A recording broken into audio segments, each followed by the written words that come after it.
ඔන්න අම්මටයි බබාටයි දෙන්නටම කන්න පුළුවන් රසම රස ෆිංගර් ෆුඩ් රෙසිපි එකක් අරගෙන ආවා. ඇත්තටම මේක මාරම රහයි.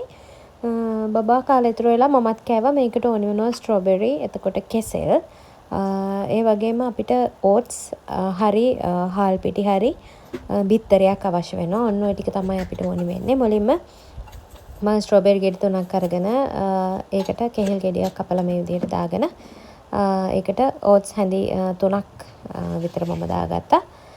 දාගෙන ඒකට බිත්තරයක් කඩලා දාලා මේ විදිහට හොඳට බ්ලෙන්ඩ් කරගන්න ඕනේ. මේක ඇත්තටම මාරම රහක් තමයි එන්නේ.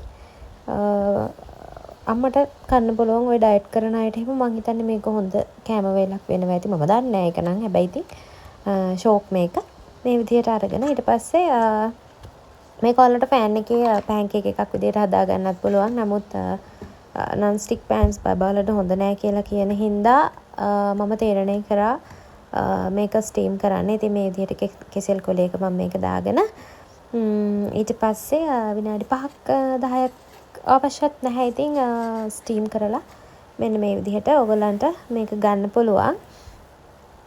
එතකොට මේ බ්ලෙන්ඩර් එක ගැන අහන අයට ඇත්තටම ළමයි මේ බ්ලෙන්ඩර් එකෙන් ගොඩාක් ලොකු වැඩ ගන්න බෑ. මේ වගේ පුංචි වැඩ නම් ගන්න පුළුවන්. ජූස් එහෙම හදන්න බෑ.